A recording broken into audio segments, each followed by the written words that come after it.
Es un hecho, los Bee Gees son inolvidables y sus canciones vivirán por siempre en nuestra memoria. El trío de hermanos dejó su huella en el mundo de la música durante la década de 1970, convirtiéndose en uno de los principales artistas de la era disco. Sus éxitos eran contagiosos, sus discos memorables y sus habilidades para escribir canciones y producir fueron elogiadas. Incluso, cuando la era disco llegó a su fin, los Bee Gees no se detuvieron y continuaron trabajando en proyectos musicales creativos y colaborando con otros artistas. El origen humilde de los Bee Gees. En 1955, en busca de una vida mejor, los hermanos Barry, Robin, Morris y Leslie Gibb se mudaron con sus padres a Manchester, Inglaterra. Fue allí donde nació el hermano menor Andy. Según lo informado por el sitio web Biography, Hugh y Barbara Gibb eran artistas talentosos. Hugh era baterista y director de orquesta, mientras que Barbara era cantante. Sin duda, los chicos heredaron el ADN musical de sus padres.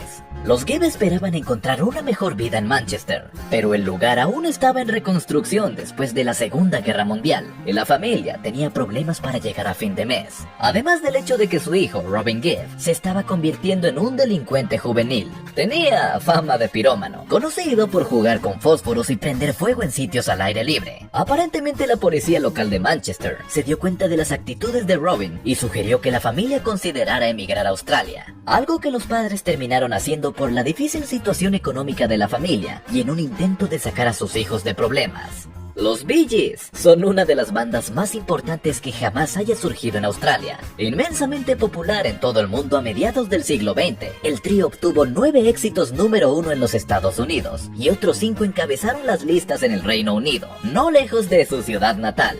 Aunque Barry, Robin y Morris Gibb crecieron y comenzaron sus carreras en Australia, nacieron a fines de la década de 1940 en Douglas, capital de la isla de Man, un pequeño territorio junto a Gran Bretaña. En agosto de 1958, los Gibb se mudaron a Australia y finalmente se establecieron en Redcliffe, y poco después, los 3 hijos mayores de la familia formaron un grupo de canto. Increíbles, Barry, Robin y Morris. A pesar de ser hijos de artistas, los hermanos Gibb se dieron cuenta de sus talentos y ambiciones por sí mismos. Sus vecinos de ese entonces recuerdan a Barry rasgueando su raqueta de tenis y actuando en un muelle, mientras Robin y Morris siempre estaban siguiéndolo. Como se menciona en una biografía de los Bee Gees en 2003, Barbara Gibb regresó a casa un día y encontró a su suegro mirando televisión. Se ofreció a apagar lo que parecía ser una radio que sonaba en otra habitación, pero al acercarse se dio cuenta de que la música provenía de Barry y sus hermanos, cantando al unísono. Todavía en Inglaterra, actuaron en establecimientos comerciales, pero sus vidas solo cambiarían en Australia. En 1959, Barry ganaba dinero vendiendo refrescos durante carreras en el centro de eventos Redcliffe Speedway. Eventualmente atrajo a Robin y Morris al negocio. Su guitarra y sus voces combinadas atraían clientes potenciales. Eventualmente llamaron la atención del propietario del lugar, Bill Godey, quien los invitó a cantar con un sistema de altavoces entre carreras un fin de semana. No solo quedó impresionado el propietario, sino también un locutor de radio australiano llamado Bill Gates que asistió ese día. Ambos acordaron invertir en los jóvenes y los llamaron The Bee Gees, usando sus iniciales. Sin embargo, según el sitio web Vancouver Pop Music, en 1963 la banda firmó su primer contrato de grabación con Festival Records, y fue durante este tiempo que The Bee Gees se convirtió en Bee Gees. Con la partida de Bill Gould y Bill Gates, surgió la idea errónea de que Bee Gees significaba Brothers Gibb.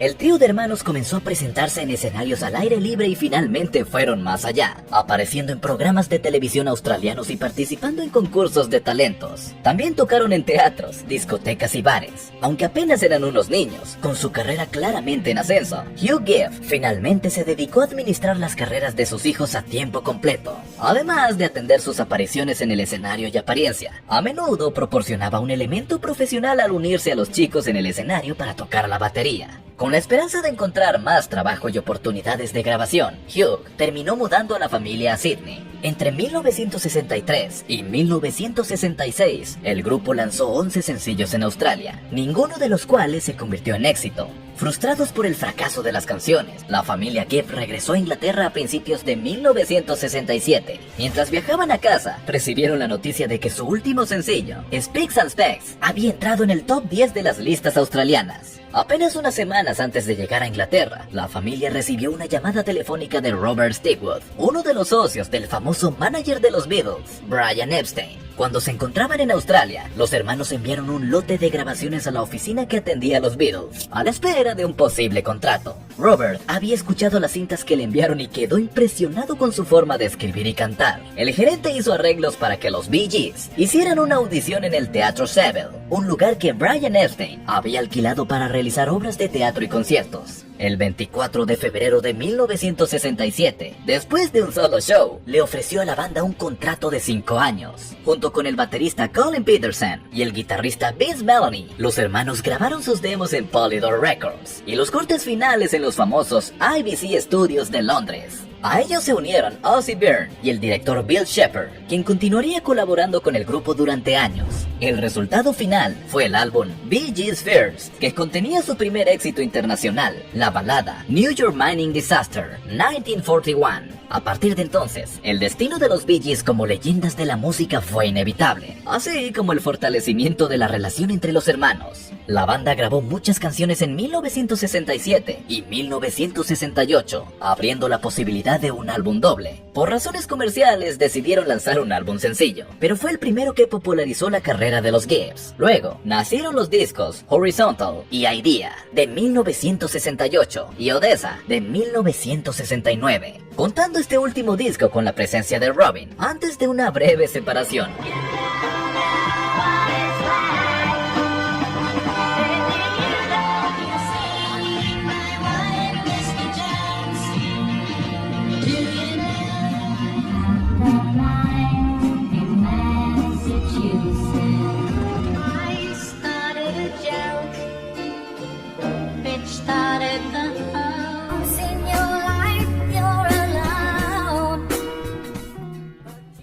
Aunque son hermanos, los Bee Gees no han estado exentos de conflictos internos. Aunque el hermano mayor, Barry Gibb, era considerado el líder del grupo, Robin Gibb era considerado el mejor cantante y la voz principal. Después de algunas luchas internas causadas por sus ambiciones individuales y orgullo mutuo, Robin dejó a los hermanos e intentó una carrera en solitario en 1969. En una entrevista con Sunday Night en 2012, Barry declaró que su hermano quería el éxito más que nada, y eso lo estaba volviendo loco. Después de la partida de Robin y el despido del baterista Colin Peterson, los Bee Gees no estaban triunfando. Barry y Morris intentaron ir en solitario, pero no tuvieron éxito. Llegaron los 70 y la situación de la banda estaba a punto de cambiar. Los años 70, la década de los Bee Gees. Robin Gibb regresó a los Bee Gees en 1970 y después de reunirse, tuvieron su primer éxito en Estados Unidos en 1971 con How Can You Mend a Broken Heart, la primera canción del álbum Trafalgar. Obtuvieron su primera nominación al Grammy. Estaba claro que los Bee Gees eran mejores juntos que como solistas. Entre 1970 y 1975, la banda lanzó 6 álbumes: 2 Years On de 1970, Trafalgar 1971, The Whom It May Concern 1972, Life in a Time Can 1973, Mr. Natural en 1974 y Main Course de 1975. Este último álbum es una mezcla de funk, R&B, pop, soul y country. Fue un verdadero punto de inflexión en la carrera de la banda. Es aquí donde tiene lugar un cambio dramático: el paso de la voz de Robin al falsete de Barry, que se convertiría en la marca registrada de los Bee Gees. El gran éxito de este álbum fue Jive Talking. Su ritmo se inspiró en el sonido que hacía un auto al cruzar el puente Joliet-Double Causeway, que se encontraba entre Florida y Miami Beach. Como mencionó Barry en una entrevista, mezclando funk, música disco, un hermoso sonido de bajo sintetizado, teclados y guitarras, fue una gran sorpresa en el catálogo de la banda hasta ese momento, ya que nunca habían grabado algo así.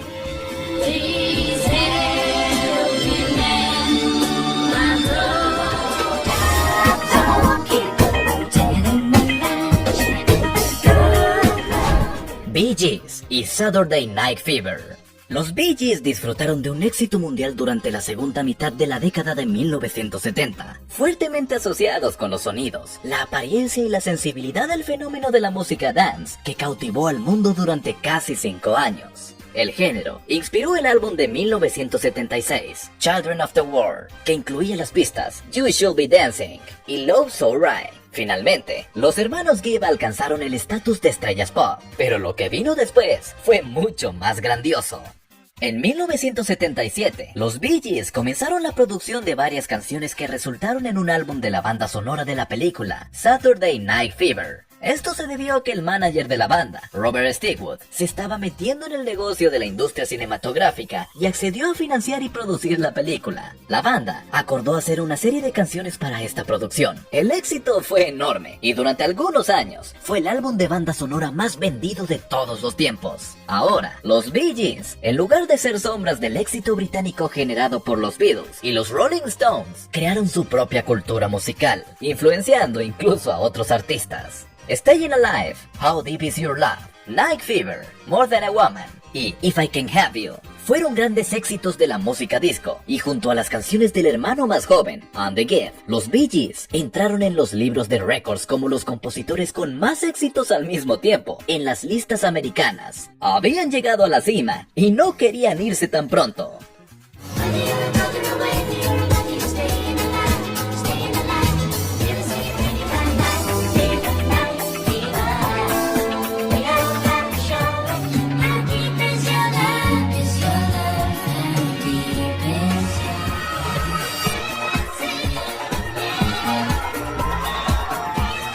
El trío pasó 1978 escribiendo, produciendo y grabando el próximo álbum que seguiría el éxito de Saturday Night Fever. En el mismo año, participaron en una comedia musical basada en canciones de los Beatles llamada Sgt. Pepper's Lonely Hearts Club Band. En 1979 llega a las tiendas Spirits Having Flown, con sus éxitos Tragedy y Too Much Heaven.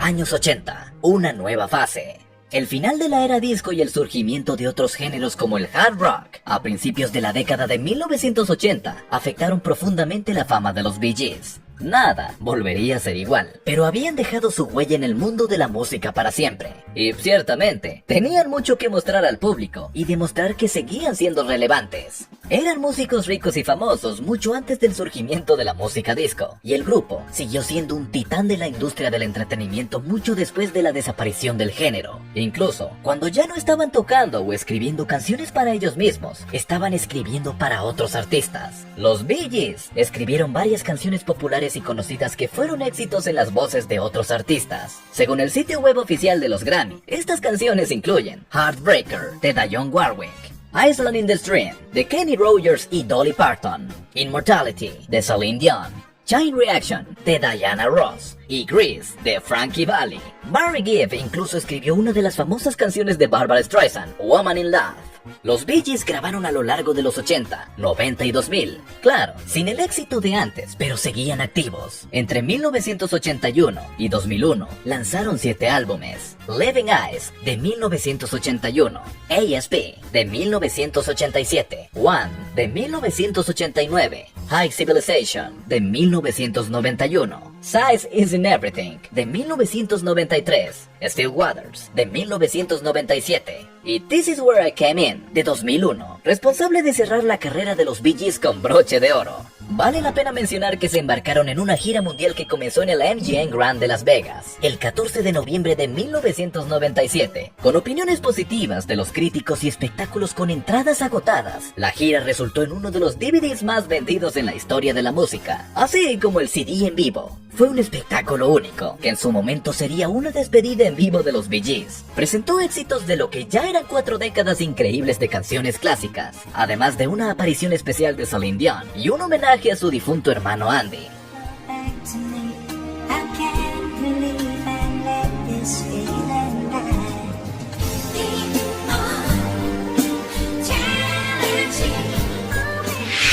Solo la muerte logró separar a los Bee Gees.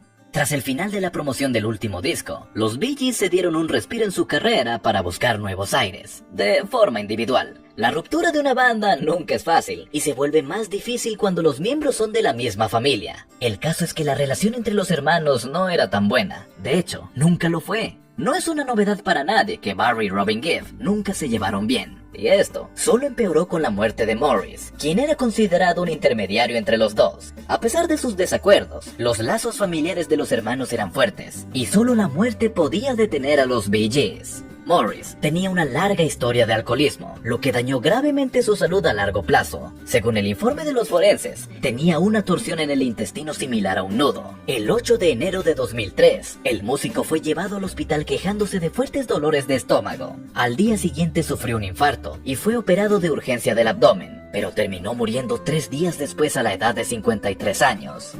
Morris era conocido como el más extrovertido de los 3 hermanos. Robin afirmó que él era quien mantenía unida a la banda. Tras la pérdida de su hermano, Barry produjo un nuevo álbum para Barbra Streisand en 2005, titulado Guilty Pleasures, y fue un gran éxito. Por su parte, Robin realizó varias giras mundiales y lanzó algunos álbumes y DVDs en solitario. Lamentablemente, también falleció en mayo de 2012, a la edad de 62 años, dejando a Barry Gibb como el único miembro vivo de los Bee Gees. Los problemas de salud de Robin fueron constantes desde 2010, cuando le diagnosticaron cáncer de colon e hígado, del que en un principio se pensó que había escapado milagrosamente. En 2011, se sometió a una operación a causa de una obstrucción intestinal, el mismo problema que provocó la muerte de su hermano gemelo. Semanas antes de su muerte, tuvo neumonía y por un tiempo estuvo en coma. En una entrevista con el Irish Times, en 2020, Barry dijo: "Los mejores momentos de nuestras vidas ocurrieron antes de que nos hiciéramos famosos. No había competencia, no importaba quién cantaba qué, todo tenía que ser unánime. Si uno de nosotros estuviera en desacuerdo con algo, no lo haríamos".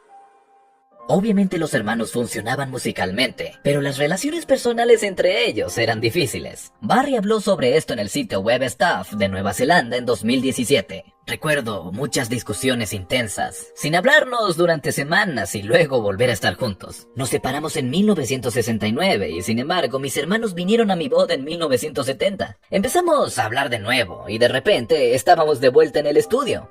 En 2020, HBO produjo el documental The Bee Gees, How Can You Mend a Broken Heart. Barry Gibb le dijo al programa CBD Sunday Morning que no vería el documental. "Me duele volver a ver a mis hermanos, no puedo, simplemente no puedo. ¿Quién podría? Creo que es perfectamente normal no querer revivir un dolor así, ¿sabes? No quiero hablar de eso otra vez, ya lo superé". También había un cuarto hermano Gibb, que se llamaba Andy. Era el más joven de todos y se parecía a Barry, no solo en apariencia, sino también en talento. Ya hay un video de Andy aquí en el canal y lo dejaré en la pantalla al final. El legado que construyó el trío nunca se borrará y sus éxitos seguirán siendo parte de la historia de muchas personas, ya sea en la música pop, rock, country o disco. I know your eyes in the morning sun. I feel you touch me in the pouring rain. And the moment that you wander far from me, I wanna feel you in my arms again. And you come to me on a summer breeze, keep me warm in your love and you softly leave. And it's me you need to show. How deep is your love? How deep is your love? How deep is your love? I really mean to love, 'cause we're living